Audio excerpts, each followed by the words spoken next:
Assalamualaikum semua. Hari ini kita akan belajar bab 2 iaitu pemfaktoran dan pecahan algebra. Okey, hasil pembelajaran kita adalah dapat menghubungkan pendaraban ungkapan algebra dengan konsep faktor dan pemfaktoran dengan betul, dapat menyenaraikan faktor bagi hasil darab ungkapan algebra tersebut dengan betul, dapat memfaktorkan ungkapan algebra dengan pelbagai kaedah dengan betul dan dapat menyelesaikan masalah yang melibatkan pemfaktoran dengan betul. Okey, subtopik kita adalah 2.2 iaitu pemfaktoran. 2.2.1 konsep faktor dan pemfaktoran. Pemfaktoran ialah satu proses mengenal pasti faktor sebutan dan ungkapan algebra dan apabila didarabkan akan menghasilkan ungkapan asal. Pemfaktoran merupakan proses sengsangan kepada kembangan. Okey, yang pertama, faktor sepunya dan faktor sepunya terbesar FSTB bagi hasil darab ungkapan algebra. Faktor sepunya ialah faktor bagi sebutan algebra yang membahagi dengan tepat dua atau lebih sebutan lain. Faktor sepunya terbesar FSTB ialah faktor yang terbesar antara semua faktor sepunya. Contohnya, 4x tambah 2 boleh juga ditulis sebagai 2 didarabkan dengan 2x tambah 1. 2 ialah faktor sepunya bagi 4x dan 2.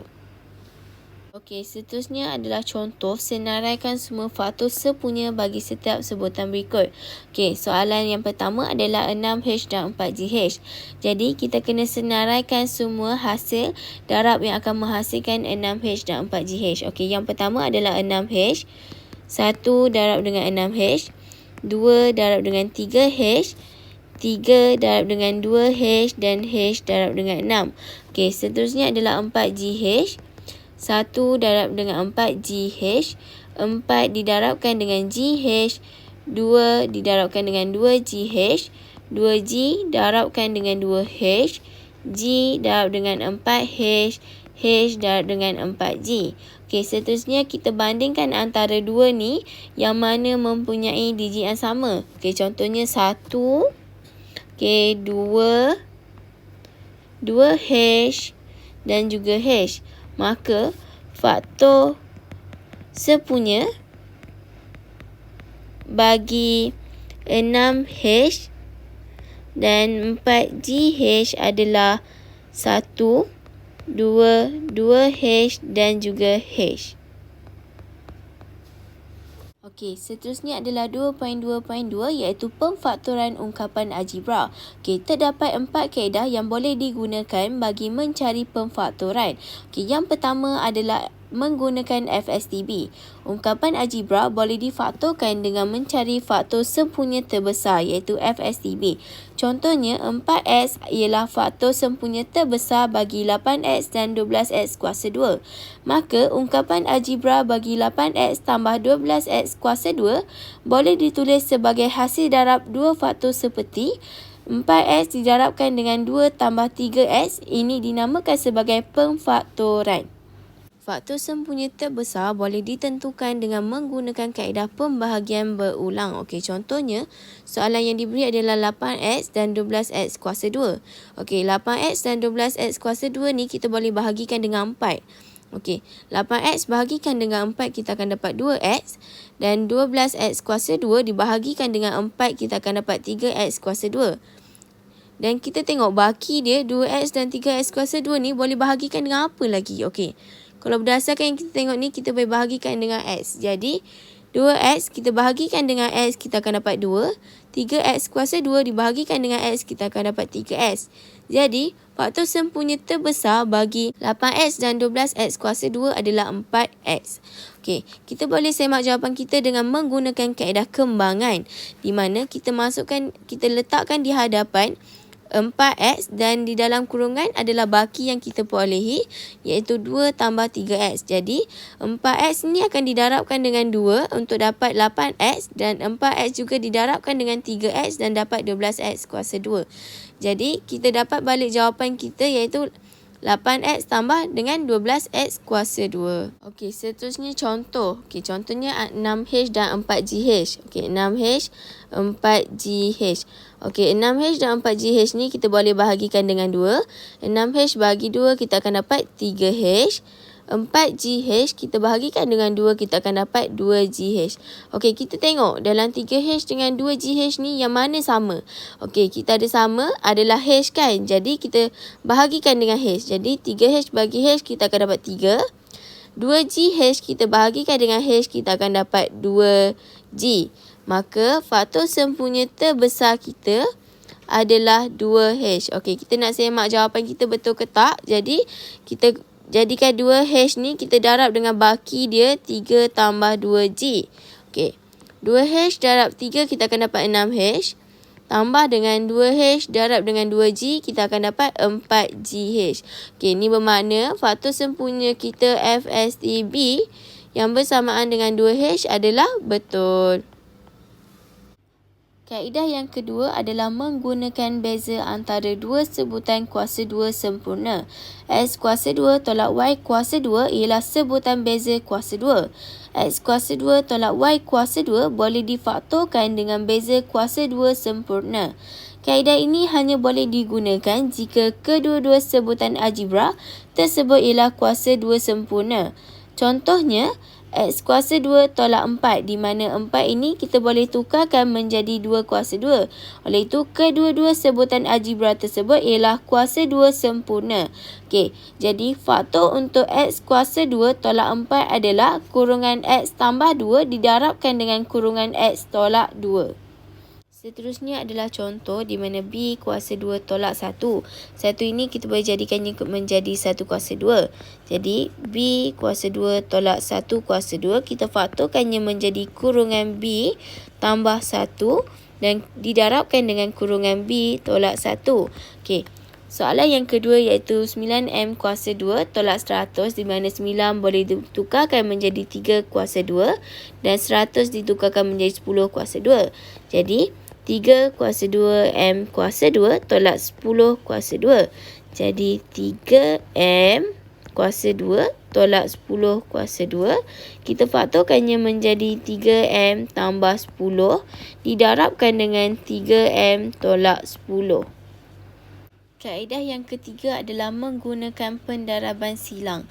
Bagi ungkapan algebra yang berbentuk AX kuasa 2 tambah BX tambah C dengan A tidak sama dengan kosong dan ABC ialah suatu integer, boleh difaktorkan dengan menggunakan kaedah pendaraban silang. Okey, contohnya bagi soalan X kuasa 2 tambah 6X tambah 8. Okey, terdapat 5 langkah bagi menjalankannya, di mana yang pertama bandingkan perkali. Okey, di mana A adalah 1, B adalah 6 dan C adalah 8. Okey, langkah yang kedua, faktor bagi 8 ialah 1, 2, 4 dan 8. 2 dan 4 dipilih kerana menepati C, iaitu 2 didarabkan dengan 4 akan dapat 8. Langkah yang ketiga, 2 dan 4 dipilih kerana menepati B, iaitu 2 tambah 4 adalah 6. Seterusnya, langkah keempat, lakukan darab silang seperti di bawah, di mana X didarabkan dengan 4, kita akan dapat 4X, dan X didarabkan dengan 2, kita akan dapat 2X. X didarabkan dengan X, kita akan dapat X kuasa 2, dan 2 didarabkan dengan 4, kita akan dapat 8. 2X ditambah dengan 4X, kita akan dapat 6X. Langkah yang kelima, faktor X kuasa 2 tambah 6X tambah 8 ialah kurungan X tambah 2 didarabkan dengan kurungan X tambah 4. Seterusnya adalah contoh bagi A X kuasa 2 tolak 6X tambah 9. Yang pertama, kita mesti keluarkan perkali, iaitu A bersamaan dengan 1, B bersamaan negatif 6 dan C bersamaan dengan 9. Yang kedua, kita mesti cari faktor bagi 9, iaitu negatif 1 darab negatif 9 dan negatif 3 darab negatif 3. Okey, kita pilih negatif 3 darab negatif 3 kerana ianya menepati B, di mana negatif 3 tambah dengan negatif 3 kita akan dapat negatif 6. Okey, jadi kita akan buat pendaraban silang, iaitu X negatif 3, X negatif 3. Kat sini kita akan darab, kat sini juga akan darab. Okey, kat sini kita akan tambah. Okey, silang. X darab dengan negatif 3 akan dapat negatif 3X. X darab negatif 3 akan dapat negatif 3X. Okey, X darab X akan dapat X kuasa 2. Negatif 3 darab negatif 3 akan dapat 9. Negatif 3X tambah negatif 3 kita akan dapat negatif 6X. Jadi, faktor bagi X kuasa 2 tolak 6X tambah 9 adalah kurungan X tolak 3 darab dengan kurungan X tolak 3. Bagi B pula, M tolak 2, M tolak 8. Okey, yang pertama kita mesti keluarkan perkali iaitu A bersamaan dengan 1, B bersamaan dengan negatif 2 dan C bersamaan dengan negatif 8. Seterusnya kita mesti cari faktor bagi negatif 8 iaitu 1 darab dengan negatif 8, 2 darab dengan negatif 4 dan 4 darab dengan negatif 2. Okey. Kita pilih negatif 4 dan 2 kerana ianya menepati B di mana 2 tambah dengan negatif 4 kita akan dapat negatif 2.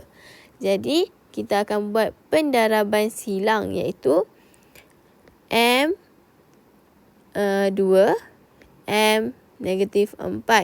Kat sini kita akan darab, kat sini kita akan darab. Okey, seterusnya okey, kat sini kita akan tambah. Silang. M darab dengan 2, kita akan dapat 2M. M darab dengan negatif 4, kita akan dapat negatif 4M. Okey. M darab dengan M, kita akan dapat M kuasa 2. 2 darab negatif 4, kita akan dapat negatif 8. 2M tambah dengan negatif 4M, kita akan dapat negatif 2M. Jadi, faktor bagi M tolak 2M tolak 8, kita akan dapat M kurungan M tambah dengan 2 dan didarabkan dengan kurungan M tolak 4. Seterusnya adalah kaedah yang keempat iaitu menggunakan faktor sepunya dalam 4 sebutan algebra. Okey, soalan yang diberi akan mempunyai 4 sebutan iaitu 1, 2, 3, 4. Okey, kita akan gabungkan sebutan yang mempunyai faktor sepunya ke dalam satu kurungan. Okey, contohnya AB boleh digabungkan dengan AC dan BD boleh digabungkan dengan CD sebab untuk AB ada A dan AC juga ada A. Untuk BD dia ada D, CD dia ada D. Okey, jadi untuk kurungan yang pertama adalah AB tambah AC dan kurungan yang kedua adalah BD tambah CD. Okey, kemudian kita akan keluarkan faktor sepunya iaitu A dan D dan dia akan jadi A darab B tambah C dan D darab B tambah C. Okey, kurungan yang dekat belakang ni sama kan? Jadi kita akan asingkan dia. Untuk kurungan yang pertama adalah B tambah C dan kurungan yang kedua adalah A tambah D. Okey. Kaedah ini adalah menggunakan hukum kalis agihan. Okey, seterusnya adalah contoh bagi soalan A, PQ tambah QR tambah PS tambah RS. Okey, kita gabungkan sebutan yang mempunyai faktor sepunya ke dalam satu kurungan. Contohnya kita boleh gabungkan PQ dan PS dan QR dengan RS. Okey, PQ tambah PS tambah QR tambah RS. Okey, kita keluarkan faktor sepunya yang sama. P kurungan Q tambah S tambah R kurungan Q tambah S. Okey, kita dapat lihat yang Q tambah S ni sama kan? Jadi kita gabungkan kurungan dalam kurungan P tambah R didarabkan dengan Q tambah S. Jadi jawapan akhir kita untuk soalan A adalah P tambah R didarabkan dengan Q tambah S. Okey, seterusnya bagi soalan B, 2PX tambah 6QY tolak 4PY tolak 3QX. Okey, kita boleh gabungkan 2PX dengan 4PY, gabungkan 6QY dengan 3QX. Okey, kurungan 2PX tolak 4PY tolak 3QX tolak 6QY. Okey, kita keluarkan faktor sepunya. 2P X tolak 2Y tolak 3Q X tolak 2Y. Okey, kita tengok dia punya yang belakang ni sama kan? Okey, jadi kita gabungkan 2P tolak 3Q dan didarabkan dengan X tolak 2Y. Okey, jadi jawapan akhir kita adalah kurungan 2P tolak 3Q didarabkan dengan X tolak 2Y dalam kurungan. Okay. Seterusnya 2.2.3 penyelesaian masalah. Luas sebuah padang bola sepak berbentuk segi 4 tepat ialah 4X kuasa 2 tambah 16X meter persegi. Padang itu telah ditenggelami air seperti darajah di bawah. Jika lebar padang itu ialah 4X meter dan dua kawasan yang ditenggelami air ialah segi 3 bersudut tegak yang sama saiz, berapakah luas kawasan yang tidak ditenggelami air? Okey, kita tahu luas untuk segi 4 tepat adalah luas bersamaan dengan panjang darab dengan lebar. Okey. Luas kita adalah 4X kuasa 2 tambah 16X. Panjang tidak tahu jadi kita tulis N. Darab dengan 4X. Okey. N bersamaan dengan 4X kuasa 2 tambah 16X bahagikan dengan 4X. Potong. Kita akan dapat X tambah 4. Okey.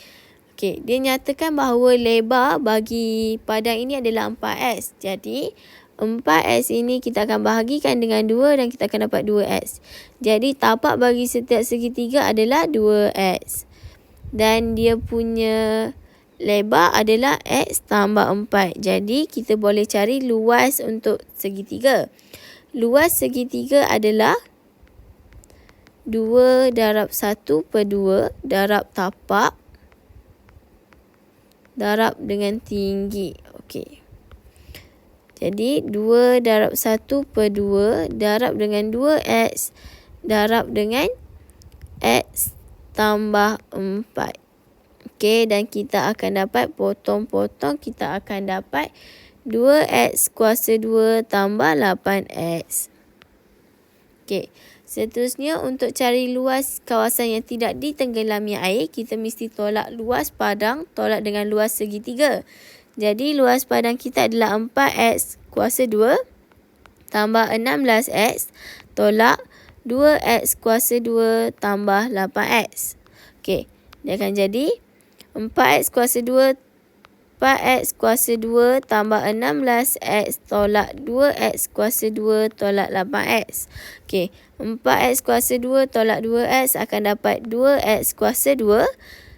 16X tolak 8X kita akan dapat 8X. Jadi tambah 8X. Jadi luas bagi kawasan yang tidak ditenggelami air adalah 2X kuasa 2 tambah 8X meter persegi.